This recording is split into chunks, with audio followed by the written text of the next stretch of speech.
এসে গেছি বন্ধুরা আমার আজকের ব্লগ নিয়ে। আজকে হচ্ছে 18 তারিখ আর এখন বাজে সকাল 10টা। তো এখন থেকেই আমি ব্লগটা শুরু করছি। এখানে আমি ডিম সিদ্ধ বসিয়েছি, এটা মেয়ের জন্য। তো এর মাঝখানে অনেক কিছুই হয়েছে। হয়েছে বলতে আমার মেয়ে হসপিটালে ভর্তি ছিল। ওর প্রচণ্ড শরীর খারাপ হয়ে গেছিলো মাঝখানে, মানে জ্বর, টানা 7 দিন ধরে জ্বর, নিউমোনিয়া হয়ে গেছিল, তার উপরে ডিহাইড্রেশন হয়ে মানে মুখে আলসার হয়ে গেছিল, মানে অনেক কিছু একসাথে হয়ে গেছিল। তো যার ফলে ওকে হাসপাতালে অ্যাডমিট করতে হয়েছিল। তো আমার কাছে আমার ফোনটাও ছিল না। ফোনটা আমি সৌরভের সাথে বাড়িতে পাঠিয়ে দিয়েছিলাম, কারণ ওর সাথে তো আমাকে থাকতে হয়েছে হাসপাতালে। ফোনটা আমি সৌরভের সাথে বাড়িতে পাঠিয়ে দিয়েছিলাম। তো যাই হোক, তো ফোন থাকলেও মানে তখন যা কন্ডিশন ছিল আমাদের, মানে ভ্লগ করব বা তোমাদের সাথে কিছু শেয়ার করব, সেরকম মানসিকতা আমার সত্যি ছিল না। তো যাই হোক, 2 দিন হয়েছে ও ডিসচার্জ হয়েছে, ওকে বাড়িতে নিয়ে এসেছি পরশু দিনকে। তো সেই জন্য আমি আজকে ব্লগটা করলাম, করে তোমাদের সাথে শেয়ার করলাম। এখন আমি বসিয়েছি হচ্ছে ডিম সিদ্ধ আর একটু ওটস করব। ওটসও যদিও বা আগে খাইনি কখনো, আমি দিইনি, ও খাইও নি, কিন্তু এখন হসপিটালের একটা পুরো চার্ট দিয়ে দিয়েছে, সেই চার্ট অনুযায়ী ওকে খাওয়া দাওয়া করাতে হচ্ছে। কারণ এমনিতে তো শরীরটা প্রচণ্ডভাবে উইকও হয়ে গেছে, কারণ এত দখল গেছে ওর, মানে পুরো চার্ট অনুযায়ী এখন সব কিছু করতে হচ্ছে। তো সেই জন্য আর কি, মানে আরেকটু আগে দিলে ভালো হতো, কিন্তু ও উঠতে পারছে না। আসলে অনেকগুলো ওষুধও চলছে একসাথে, 5-6খানা করে ওষুধ চলছে, তো সেই জন্য উঠতেও পারছে না। তো যাই হোক, আমি আগে ওর ব্রেকফাস্টটা বানিয়ে নিই, তারপরে আমি ওকে তুলবো ঘুম থেকে। আর সৌরভ আছে এখনও, ওদিকে কাজ নিয়ে বসেছে। ও যাবে বাজারে, একটু মাছ আনতে বলেছি, কারণ আজকে তো বৃহস্পতিবার। আর ওদিকে আমার মায়েরও প্রচণ্ড শরীর খারাপ, মানে আমারও শরীর খারাপ। আমার তো অনেক দিন ধরেই, আমার প্রায় 2 সপ্তাহ হয়ে গেছে শরীর খারাপ, মারও তাই। মানে মেয়ে হসপিটালে ভর্তি হয়েছে শনিবার দিনকে, মার ওই বৃহস্পতি শুক্রবার থেকে মায়েরও শরীর খারাপ, মানে এই ঠান্ডা লেগে জ্বর এসে এই আর কি। তো মা ওষুধ খাচ্ছে। আর যাই হোক, তো মাকে আর আমি বাজারে পাঠাচ্ছি না। মা এখন একটু বেরিয়েছে ওই ফুল আনতে, বৃহস্পতিবার আজকে, তো সেই ঠাকুরের ফুল আনতে গেছে। আর সৌরভ যাবে বাজারে। তাই আমি বলেছি যে সেরকম কিচ্ছু না আনতে, কারণ মা তো সেরকম কিছু খেতেই পারছে না, ভাত একেবারেই খাচ্ছে না, রুটি খাচ্ছে। আর মেয়েকেও ওই একসাথে সবজি দিয়ে মাছের ঝোল এরকমভাবেই দিতে বলেছে। তাহলে আমি আলাদা আলাদা করে কত রান্না করব, শুধু শুধু করেও লাভ নেই, কারণ খাওয়ার লোক নেই বাড়িতে। আর সৌরভের তো নিরামিষ আজকে, তো মাকেই বলেছি মা একটু ফেনা ভাত করে দেবে, কারণ যেহেতু ওইটা আমি করতে পারি না, তো মা একটু ফেনা ভাত করে দেবে ওকে, এই। আর আর আমি করব একটু মাছের ঝোল করব, একটু সবজি দিয়ে মাছের ঝোল করব আর ভাত করব, ব্যাস। আর মা বলল যে মা একটু আলু সিদ্ধ খাবে আর সিদ্ধ ডাল খাবে, মানে ফোড়ন না, শুধু এমনি সিদ্ধ ডাল। তো ব্যাস এইটুকুই করব। আর শিখা দিয়ে এসেছিলো, শিখা দিয়ে আজকে জলখাবারে এই যে সুজি করে দিয়ে গেছে, দেখাচ্ছি, সুজি করে দিয়ে গেছে।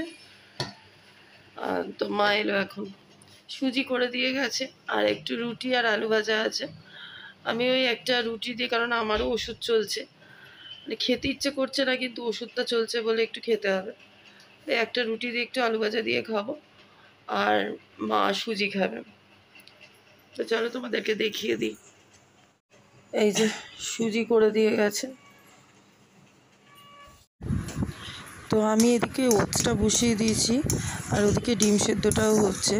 আর সৌরভ এবার ওকে ঘুম থেকে তুলবে, কারণ অনেকটা দেরি হয়ে গেছে, ওর ঘুম ভাঙছেও না, কিন্তু যাই হোক এবার তুলতে তো হবে।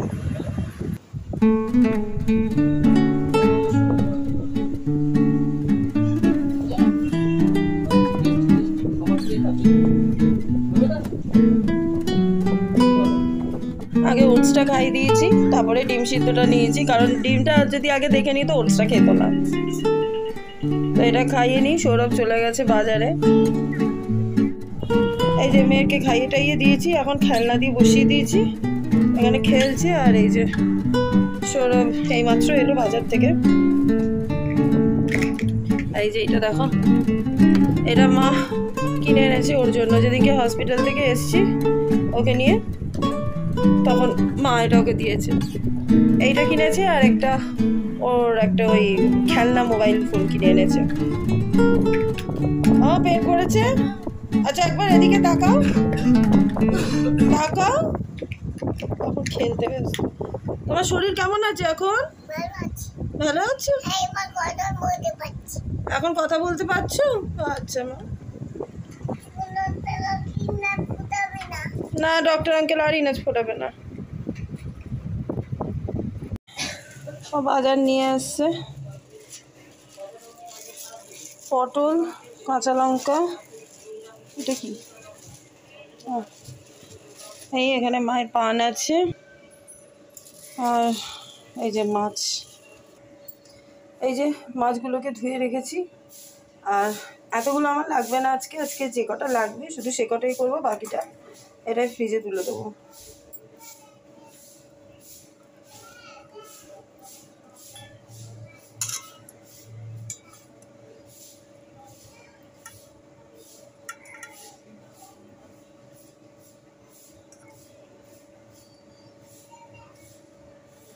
এই যে এটাতে ডাল সিদ্ধ বসিয়েছি, আর মাছটায় নুন হলুদও মাখিয়ে রেখেছি। ডাল সিদ্ধ আর অল্প একটু আলু সিদ্ধ মাখবো, কিছুই না, নুন, তেল আর একটু কাঁচা লঙ্কা দিয়ে মাখবো। ওটা মা খাবে আর সৌরভ খাবে। তো মাছের তো কোনো জোগাড় নেই, এই পটল আর আলু দিয়ে মাছের ঝোল করব। তো এটা কেটে নিই। মাছগুলো ভেজে নিয়েছি, ভাজা হয়ে গেছে। আর এই যে এই পটল দিয়ে মাছের ঝোলে আর আলু দেবো না, কারণ আলু ভাজা একটুখানি আছে, এই দিয়ে ঝোলটা করব।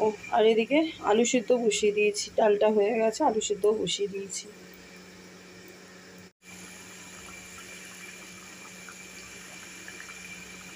আমার মোটামুটি রান্না সব হয়ে গেছে, তোমাদেরকে দেখিয়ে দিই একবার।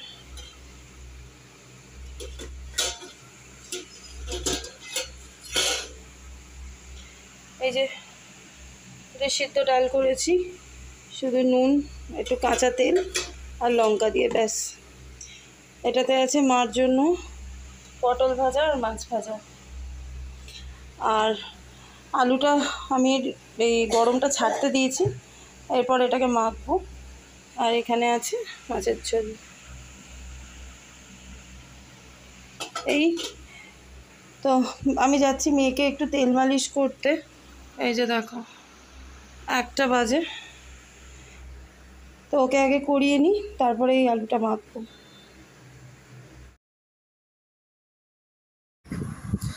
এই যে মেয়েকে এই যে তেল মালিশ করে তারপরে গরম জল দিয়ে স্পঞ্জ করিয়ে দিয়েছি। আজকে আর স্নান করাইনি, কারণ গতকাল যেহেতু স্নান করেছিলাম ওই জন্য আজকে স্নান করাইনি। আর এদিকে আলু সেদ্ধটা মেখে নিয়েছি। এই যে দেখো এদিকে আমাদের ভাতটা বসিয়েছি, আর এই যে সৌরভের ফেনা ভাত। আর আমাদের ভাতটা,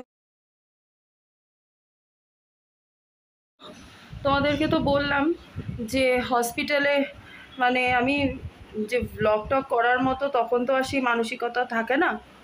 তো যাই হোক, আমি কিছু ছোট ছোট একটু ক্লিপিংস তুলেছিলাম, যাতে মানে পরে একটু তোমাদের সাথেও শেয়ার করতে পারি। তো সেই যেটা তুলেছি আমি সেটাই আমার এই ব্লগের মাঝখানে দিয়ে দেব।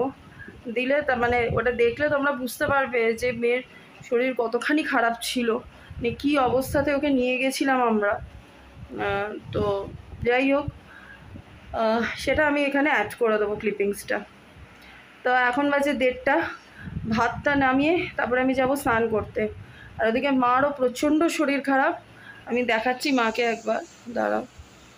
দেখছো মা শুয়ে আছে এখানে, ওঠার মতন একদমই অবস্থা নেই, কোনো রকমে উঠে একটু পুজো দিয়েছে ব্যাস, মানে ওষুধ টষুধ মানে জলখাবার খেয়ে তারপরে ওষুধ খেয়ে শুয়েছে।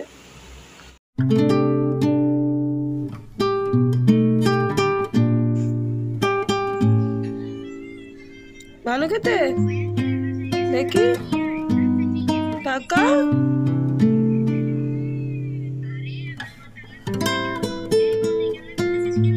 আওয়াজ শুনে বুঝতেই পারছো আমি 2 সপ্তাহ হয়ে গেছে, গত শনিবারের আগের শনিবার থেকে আমি ভুগছি। তো যাই হোক, আমি ওষুধ খেয়ে ঠিক হয়ে গেছিলাম, মানে কফ টফগুলো ঠিক হয়ে গেছিলো, কিন্তু তারপরে আবার যে হসপিটালে মেয়ের সাথে থাকতে হয়েছে আর কি, সেটাও এসি যা মানে যেটা বার করে দিয়েছিলাম সেটা আবার হসপিটালে গিয়ে আবার নিয়ে চলে এলাম। তো আসার পর থেকে আমার আবার পুরো গলা ফলা পুরো চোট হয়ে গেছে, মানে গতকাল তো আওয়াজই বেরোচ্ছিল না, আজকে ওই কুচকাচ একটু বেরোচ্ছে আর কি। তো যাই হোক, চলো দেখতে থাকো ব্লগটা, আর এদিকে ভাতটা হয়ে গেলে তারপরে পরে আসছি।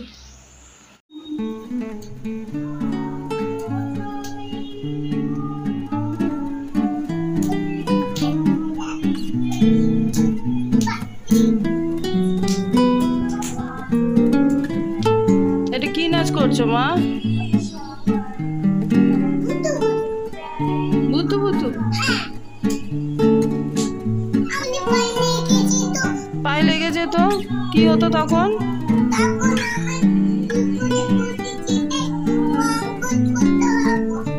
মেয়ের খাবারটা নিয়ে নিয়েছি, আর এই যে বললাম একটু আলু ভাজা ছিল, ওই জন্য আমি আর মাছের ঝোলে আলু দিই, এবার ওকে খাইয়ে দিই, খাওয়ানোর পর ওর ওষুধ আছে। এই যে দেখো 2টো বাজে, আর ওদিকে আজকে ওর পড়াও আছে, দিদি আসবে 5:30টার সময়, ওকে খাইয়ে নিই, আমি পরে আসছি। তা আমারও স্নান টান হয়ে গেছে, মেয়েকে খাইয়ে ওষুধ খাইয়ে মার কাছে পাঠিয়ে দিয়েছি, ঘুমিয়ে পড়বে। এখন বাজে 2:45, এখন আমি আর সৌরভ খেতে বসবো।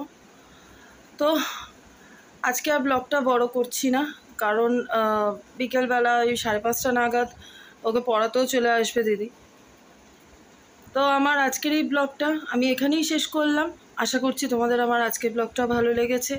যদি ভালো লাগে তাহলে অবশ্যই একটা লাইক করো, আর যারা আমার চ্যানেলে প্রথমবার এসছো তারা প্লিজ আমার চ্যানেলটা সাবস্ক্রাইব করে দিও। সবাই ভালো থেকো, সুস্থ থেকো।